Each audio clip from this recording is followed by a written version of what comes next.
Something shifted at crypto.com arena this week. The kind of shift that doesn't make headlines immediately but could reshape how we think about depth, development, and decision-making in purple and gold. I've been tracking roster movements for years, and I can tell you right now that what's happening behind the scenes is more significant than most people realize. Welcome to Lakers News Fan Report, your home for everything Lakers, where you get the real story, the updated news, and all the insider perspectives on our beloved franchise. I'm here to break down what's really going on, and trust me, by the end of this video, you'll understand exactly why the next few days could define our entire season trajectory. Before I get into the specifics of today's breaking development, I need you to understand the context of where we are right now as a franchise. We're in that critical stretch of the season where every decision matters, where every roster spot carries weight, and where the front office has to balance immediate needs with long-term vision. This isn't just about wins and losses anymore. We're talking about chemistry, about developing the right rotations, about identifying which pieces fit our championship puzzle and which ones don't. And that's exactly where things get interesting, because we've been watching a situation unfold over the past week that tells us everything we need to know about how management is thinking right now.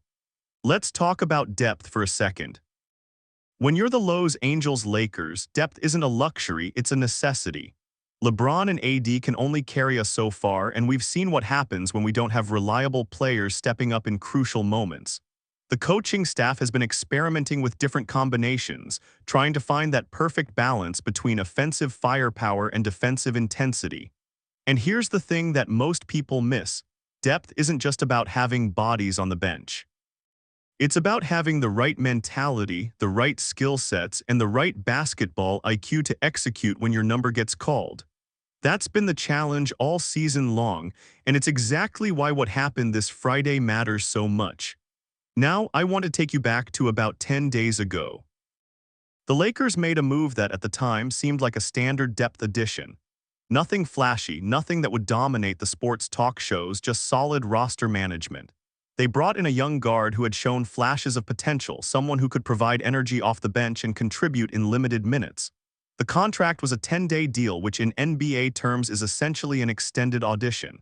It's the league's way of saying, show us what you've got and we'll decide if you're worth keeping around.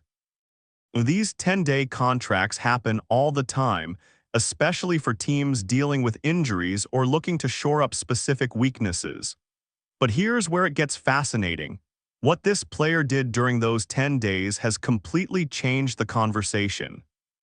I've been watching game tape, analyzing every minute of playing time, and the more I study what happened, the more impressed I become. We're talking about someone who came in with zero expectations, no real pressure, and just played his game. He didn't try to do too much, didn't force anything, just filled his role with professionalism and competence. In 6 games, he suited up ready to contribute, and in 4 of those contests, he actually got meaningful minutes. Now the numbers might not jump off the page at first glance. We're talking about 3.0 points per game, 1.3 rebounds, 0.8 blocks, 0.5 assists, and 0.3 steals over 11, 3 minutes of action. On paper, that looks modest.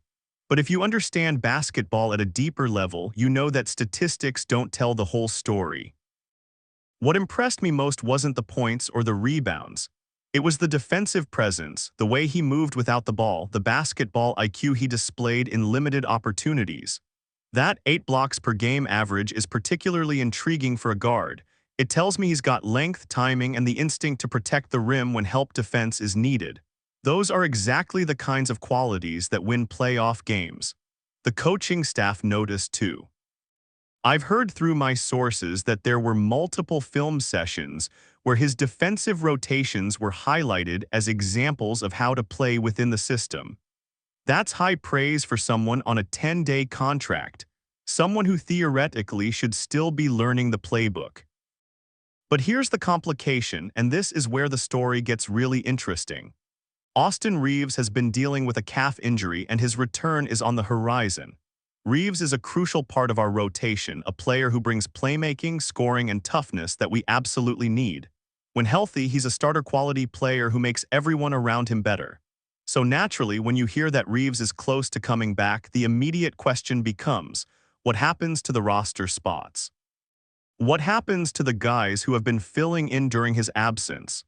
This is where tough decisions have to be made, where the front office has to weigh immediate needs against future potential, where they have to decide who stays and who goes. Friday came and went, and something significant happened. The 10-day contract expired, which meant the player in question technically became a free agent. In NBA terms, this is a crossroads moment. The Lakers now had a decision to make. Do we bring him back on a second 10-day contract? Do we let him walk and open up that roster spot for someone else? Or do we make an even bigger commitment? These are the kinds of decisions that don't make ESPN's top 10 plays, but they absolutely matter for how a season unfolds.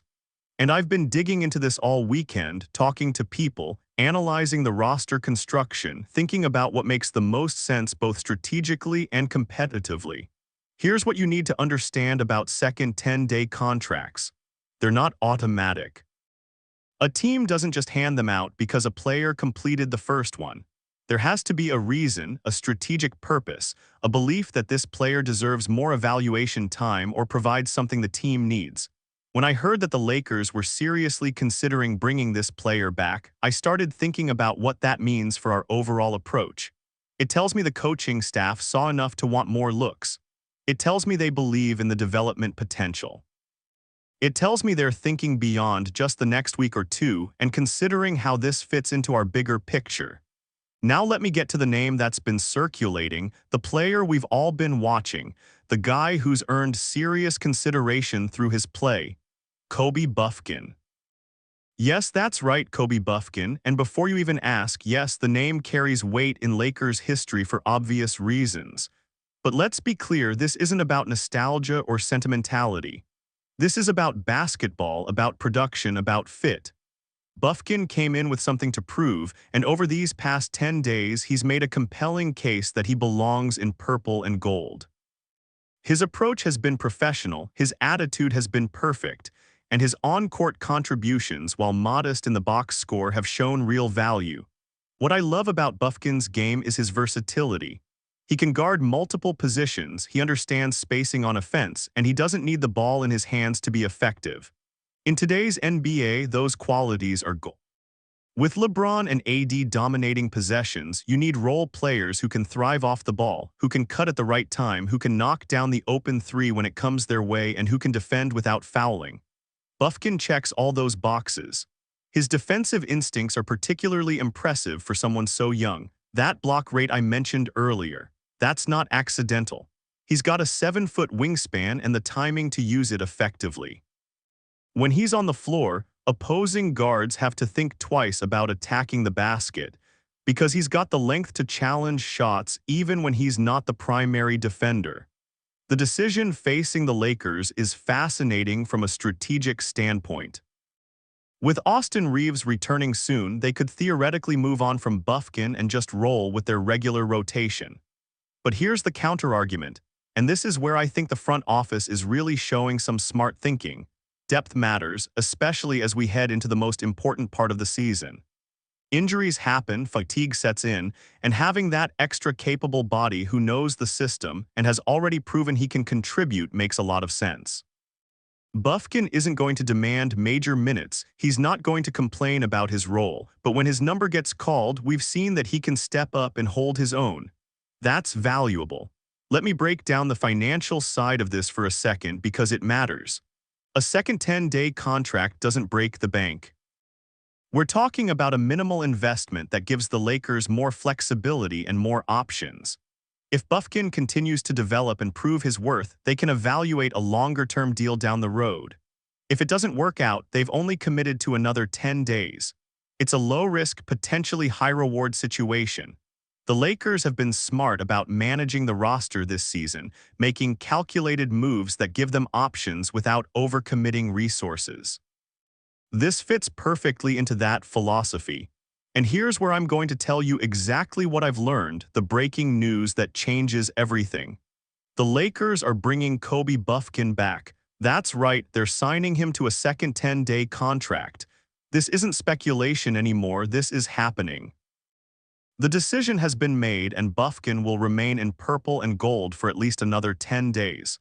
Now I know some of you might be thinking, it's just another 10-day deal, what's the big deal? But I'm telling you, this signals something bigger. The Lakers see something in this kid. They believe he can contribute to a championship run. They're not just filling a roster spot, they're investing in a player they think can make a difference. Think about what this means strategically. First, it gives them insurance in case Reeves' return takes longer than expected or if there are any setbacks with his calf injury.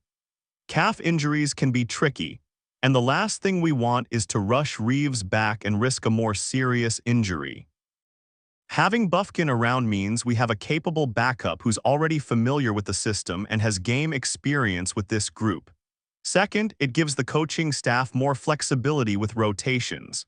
They can experiment with different lineup combinations, rest players when needed, and match up better against specific opponents. Third, and this is important, it shows Buffkin that the organization believes in him. That kind of confidence can unlock another level of performance from a young player trying to establish himself in this league. Let's talk about the impact this could have moving forward. Buffkin brings energy and defensive intensity that we need off the bench. He's not going to be a primary scorer, and that's perfectly fine.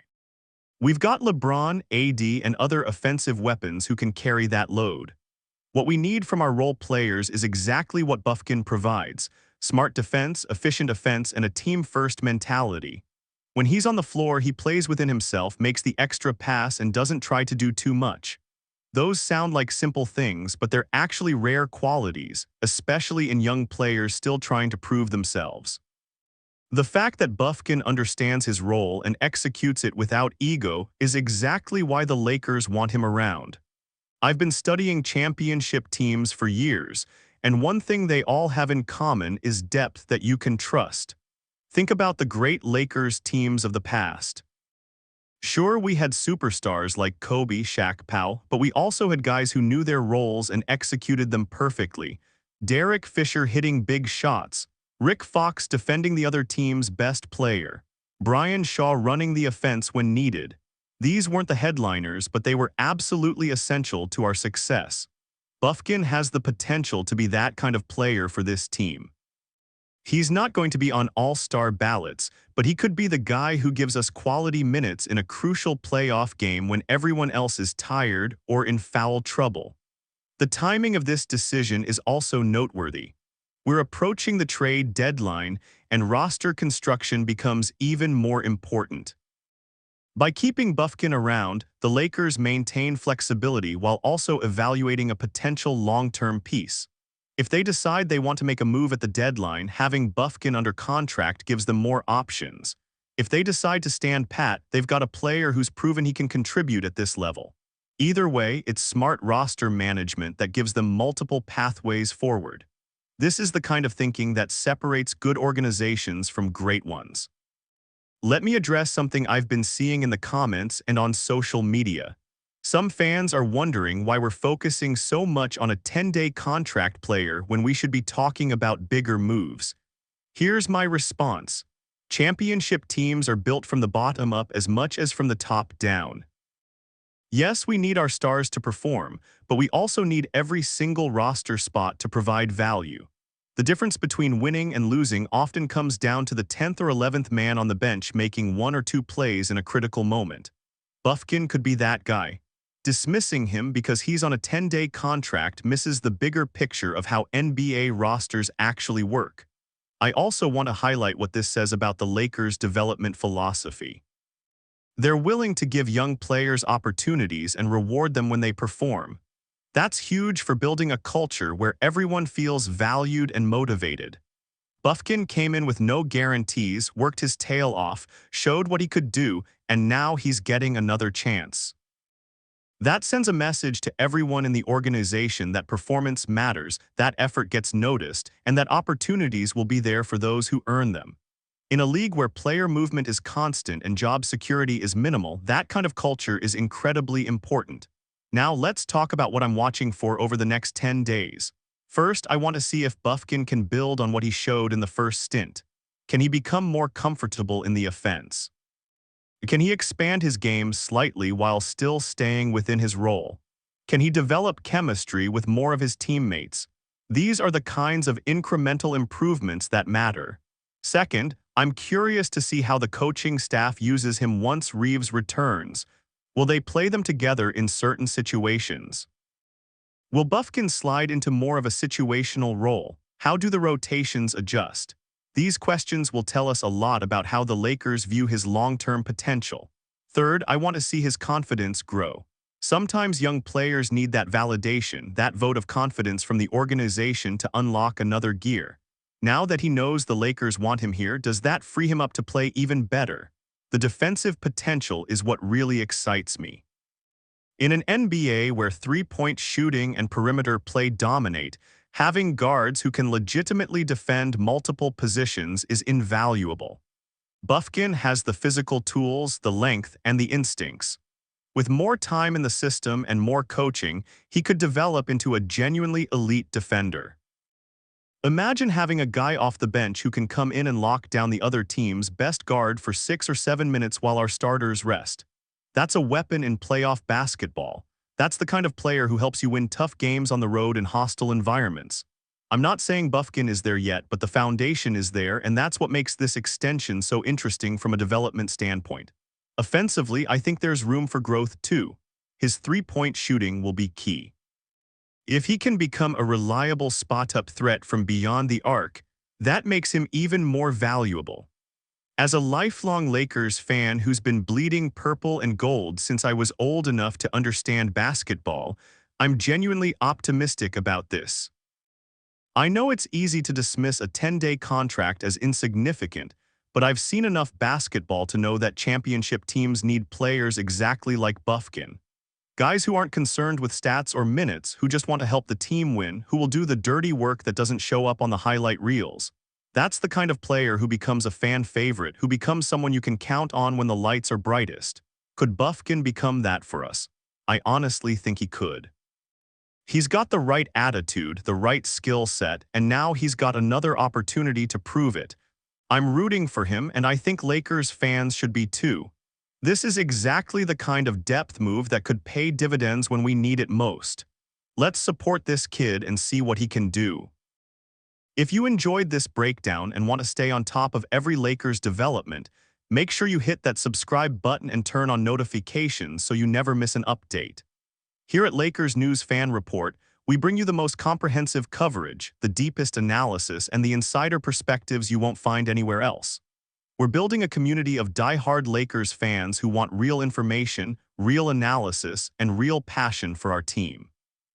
Join us, be part of the conversation, and let's ride this season together all the way to banner number 18. I'll see you in the next one. Lakers Nation, let's go.